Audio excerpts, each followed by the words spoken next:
Hello, good evening, नमस्कार, आदाब। मेरा नाम है आरजे राज। आप देख रहे हैं 350th episode of Nagpur most happening Facebook live show, जिसका नाम है राज की बात। छतरपुर फार्म्स प्रेजेंट्स राज की बात in association with Kamat and Durukar wealth managers. Thank you to all my sponsors who make this show strong every day. Globus ITI Kamti, Siddhi Vinayak Realtors. A big thank you to Tricos, Freshly Baked, Rosetta Elite Club, and of course Atmanirbhar Bharat Partner, which is Servicing Wala. And a big thank you to Joshi Security Systems. Coming straight to the point, Nagpur is not a COVID city और Nagpur is a COVID city, ये बताने के लिए मेरे साथ इस वक्त हैं the additional commissioner of the Nagpur Municipal Corporation, Shri Ram Joshi sir. Ram Joshi sir, good evening and welcome to Raj की बात। Good evening, Raj. Sir, is Nagpur a COVID city? Of course not. Nagpur is an orange city. It is very popular, centrally located city. And हाँ, अभी Covid में नागपुर बहुत सफ़र हुआ है, लेकिन हमारे सिटीजन्स के मदद से हम लोग उसको कोविड से अच्छा फाइट दे के कोविड को दूर करके फिर से एक अच्छी हेल्दी सिटी करके ही सामने आएंगे। सर, बहुत सारे रूमर्स हैं कि ये नया स्ट्रेन डायरेक्ट हमला करता है, ये नया स्ट्रेन फीवर नहीं चलाता है, बहुत सारी चीज़ें हैं, पर कौन सी चीज़ों को लोगों ने ध्यान में रखना चाहिए इस नए कोविड से लड़ने के लिए? देखिए, आई एम नॉट मेडिकोज, लेकिन हमने इसके लिए एक नागपुर महानगर पालिका की तरफ से रोज़ हम लोग एक फेसबुक लाइव शो कराते हैं IMA के यहाँ के इंडियन मेडिकल एसोसिएशन से कोऑर्डिनेशन करके। यहाँ नागपुर के सब जाने माने डॉक्टर्स इस फेसबुक लाइव शो पे आते हैं। आपको इस स्ट्रेन के बारे में या इस पर क्या रेमेडीज़ है, मेडिसिन कौन से लेना चाहिए, घर में होम आइसोलेशन में क्या करना चाहिए, आप उनसे अगर ये बार बार पूछते रहेंगे तो आपके आइडियाज़ भी क्लियर होगी, आपका कॉन्फिडेंस लेवल बढ़ेगा और आप इस कोविड से अच्छी लड़ाई लड़ सकोगे। सर, लोगों का ऐसा सोचना है कि कहीं घबराहट में लोगों के मन में ये सवाल है कि कहीं लॉकडाउन पूरे तरीके से ना हो जाए। इस बात का डर क्या लाजमी है या फिर वाकई में हम उस पोजीशन पर आ गए हैं कि शायद लॉकडाउन हो जाए? अभी तो मैं इस पर नहीं कमेंट कर सकूंगा। अभी एज ऑन टुडे हम लोग 31 तारीख तक जो भी ऑर्डर्स है वो लगे हैं। अब 31 के बाद हम लोग उसकी पोजीशन का जो 31 को हम लोग रिव्यू लेंगे, सब सीनियर ऑफिसर्स यहाँ के नागपुर शहर से जुड़े हुए सब पॉलिटिशियंस, और इस पर उसके बाद फिर वो डिसीजन होगा कि किस चीज़ पे हमने ज़्यादा ध्यान देना चाहिए ताकि हम लोग कोविड से अच्छी तरह फाइट दे सकें। क्या सर नागपुर में ऑक्सीजन की कमी हो गई है? ऐसी कमी नहीं हुई है, लेकिन ये जो नए स्ट्रेन के साथ हमें ऑक्सीजन की रिक्वायरमेंट ज़्यादा लग रही है। कुछ जगह ऐसे ऑब्जर्व हुआ है कि जो पेशेंट 3 लीटर 5 लीटर पे स्टेबल चलते थे, वहाँ अभी 10-10 लीटर उस पेशेंट को देने की ज़रूरत पड़ने लगी है। इसलिए हर हॉस्पिटल का रिक्वायरमेंट जो है वो थोड़ा बढ़ गया है। हमें जितने पहले हॉस्पिटलाइज लोग थे उतने ही हॉस्पिटल्स आज भी अवेलेबल है, उससे भी ज़्यादा अवेलेबल है, लेकिन हर कोई चाहता है कि हमारे यहाँ थोड़ा स्टॉक में भी रहे। तो इसलिए ये आर्टिफिशियल थोड़ा सा शॉर्टेज दिखाई दे रहा है, उस पर प्रशासन कार्रवाई कर रहा है और हम लोग ये ज़्यादा से ज़्यादा लोगों तक ये अवेलेबल करने की कोशिश कर रहे हैं। सर, पिछली बार जब लॉकडाउन हुआ था, पिछली बार जब कोरोना का ज़्यादा महामारी चल रही थी, नागपुर महानगर पालिका ने घर घर जाकर लोगों को दवाइयाँ दी थी, विटामिन सी की गोलियाँ दी थी, लोगों को हेल्प किया था मेडिसिन को लेके भी। क्या अब फिर वो दौर शुरू हो रहा है या फिर क्या नागपुर महानगर पालिका लोगों के घरों में दवाइयाँ पहुँचाएगी इस बार भी? हाँ, अभी हमें ये रोका ही नहीं है कभी। अच्छा। हमारे यहाँ जो रोज़ की जो पॉजिटिव पेशेंट्स डिटेक्ट होते हैं, वहाँ हमारे जोन ऑफिस से आज शहर में कम से कम 152 हमारे RR टीम्स है, रैपिड रिस्पॉन्स टीम्स। ये लोग ये जो पॉजिटिव आए हैं इनके घर तक जाते हैं, जिन्हें ज़रूरत है उनको वो जैसे पैरासीटामोल की अगर ज़रूरत है तो paracetamol, vitamin C, B complex, इस तरह की दवाई उनको देते हैं। साथ ही उनका ऑक्सीजन भी जान लेते हैं, उनका ऑक्सीजन लेवल क्या है, उनको और कोई मेडिकल रिलेटेड सलाह वो भी देते हैं। और ये टीम साथ में जो नॉन मेडिकोज भी टीम के साथ में है, वो लोग जाके उनसे कॉन्टैक्ट ट्रेसिंग की भी इंफॉर्मेशन लेते हैं। मतलब ये जो पॉजिटिव पेशेंट आया वो पिछले 4-5-6 दिन में किन लोगों से कॉन्टैक्ट में आया है, उनकी इन्फॉर्मेशन लेते हैं, उनको फ़ोन करके उनको टैप करके बताते हैं कि आप भी अपने आप को चेक कर लो, टेस्ट कर लो। और नागपुर महानगर पालिका में आज भी हमारे यहाँ कम से कम 50 test centres free of cost चल रहे हैं। उसके अलावा हमारे यहाँ हर जोन में एक मोबाइल वैन भी है जो हर जैसे जहाँ ज़्यादा पॉजिटिव केसेस आते हैं तो हम लोग वहाँ मोबाइल वैन भेज के उस परिसर के सभी नागरिकों को रिक्वेस्ट करके उनकी टेस्ट करा लेते हैं। सर व्यूअर्स भी कुछ सवाल पूछ रहे हैं। शशांक गट्टेवार पूछ रहे हैं कि कोरोना आने के 1 साल बाद भी आज क्यों नागपुर में बेड क्राइसिस है?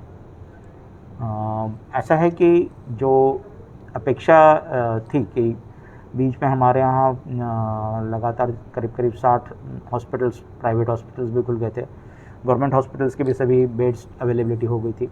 उसके बाद लगातार हमारा कोविड का आने वाली जो संख्या थी वो कम हो गई थी, तो थोड़े सभी हॉस्पिटल्स भी रिलैक्स हो गए थे कि चलो अभी हमारे यहाँ नॉन कोविड भी एडमिशन्स करने लग गए थे। तो अभी जो नॉन कोविड एडमिशन्स थे उनको पूरी ट्रीटमेंट दे के फिर से कोविड वालों को देने के लिए उनको जो वक्त लग रहा था उसके कारण थोड़ा सा क्राइसिस हुआ है। आज की डेट में हमारे यहाँ गवर्नमेंट हॉस्पिटल्स में भी अवेलेबिलिटी है और प्राइवेट में भी है, लेकिन लोगों को एक पर्टिकुलर हॉस्पिटल में ही चाहिए रहता, मुझे फलाना हॉस्पिटल में ही चाहिए, तो it is very difficult to accommodate them in that particular. Sir जो मोबाइल वैन आपने जिसका जिक्र किया, इसका कोई हेल्पलाइन नंबर है जिसको लेकर लोग उन्हें उनसे हाँ, कॉन्टैक्ट हमारे कर सकें? सभी जोन में एक एक हेल्पलाइन नंबर है और उसके अलावा ये जो अवेलेबिलिटी ऑफ बेड्स और हॉस्पिटल्स की जानकारी, इसके लिए हमारे यहाँ सेंट्रली यहाँ पर सिविल ऑफिस में एक फ़ोन है जिसका नंबर है 2567-021। इसके अलावा जो बाकी इन्फॉर्मेशन है वो जोन वाइज जो फ़ोन है वहाँ से उनको एम्बुलेंस प्रोवाइड की जा सकती है, हर्ष वैन प्रोवाइड की जा सकती है, मेडिसिन के बारे में वो कुछ जान ले सकते हैं, सैनिटेशन जो हम लोग करा देते हैं उसके बारे में इंफॉर्मेशन ले सकते हैं। तो ये जो एडमिनिस्ट्रेटिवली हमारे 10 जोन्स है, इस 10 जोन के 10 फ़ोन नंबर्स हमने हमारे यहाँ भी पब्लिश किए हैं, हमारे फेसबुक पे भी है, हमारे वेबसाइट पे भी है। सर पिछली बार नागपुर महानगर पालिका के वॉर रूम ने बहुत 24 घंटे काम कर बड़ी मेहनत मशक्क़त करी थी इस कोरोना वायरस से लड़ने के लिए।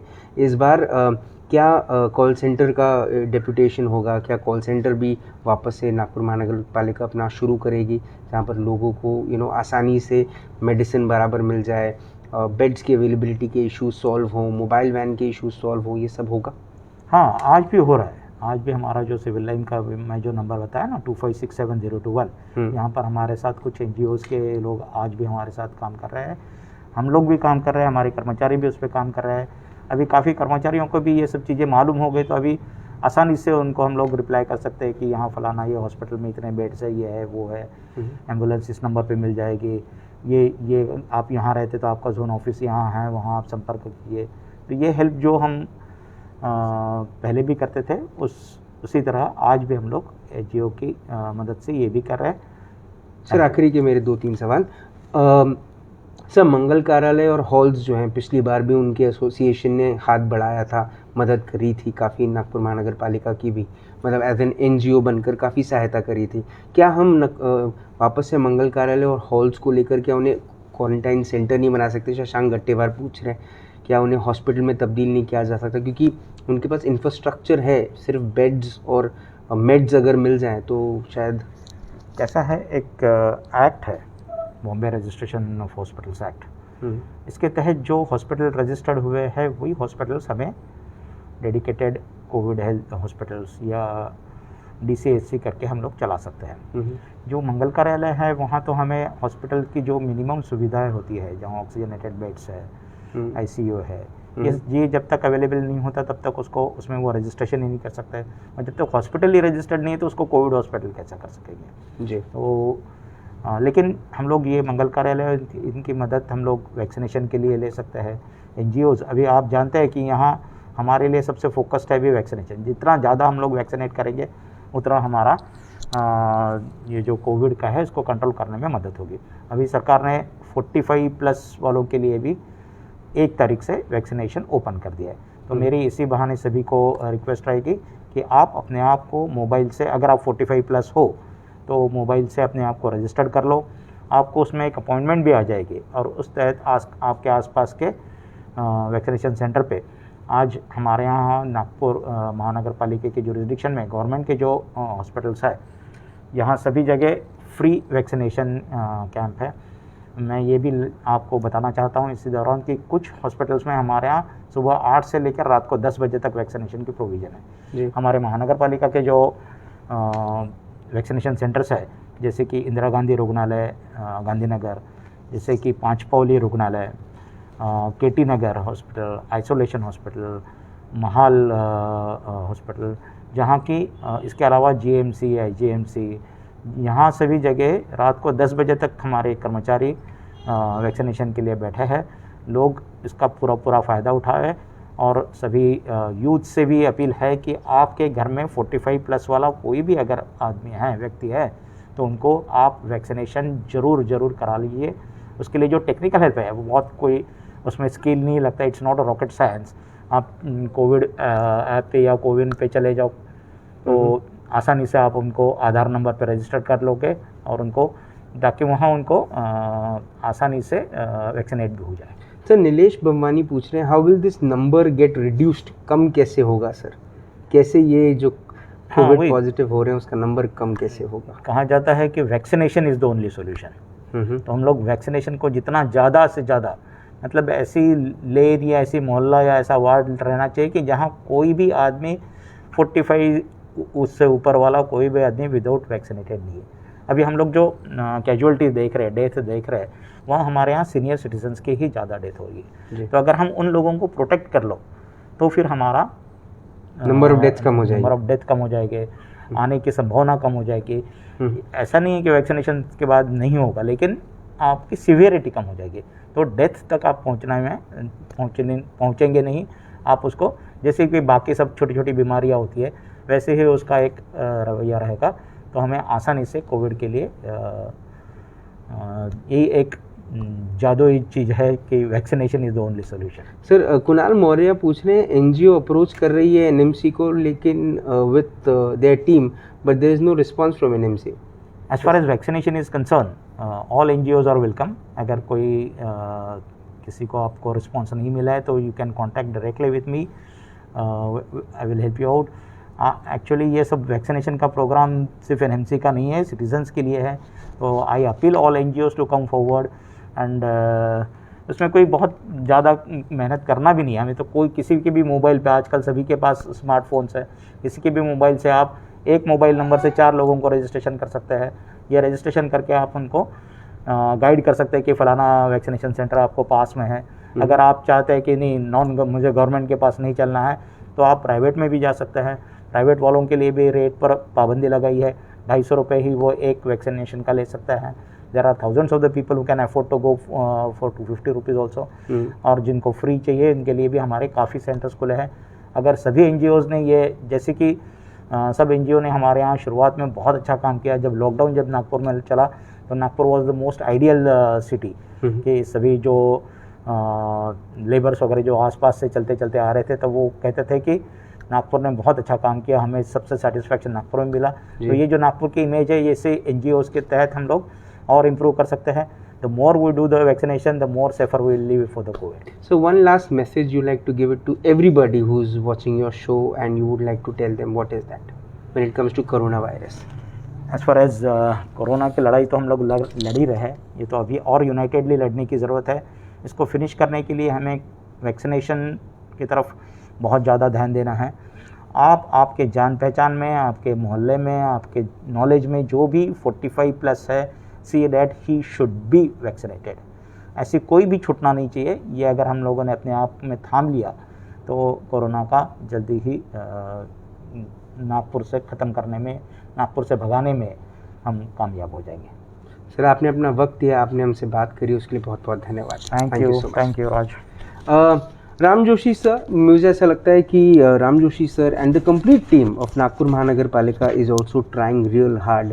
महापौर जैसे कहते हैं कि ये सिर्फ एक व्यक्ति का काम नहीं है, एक अफसर का काम नहीं है कि वो आके रातों रात कुछ करिश्मा दिखा दे।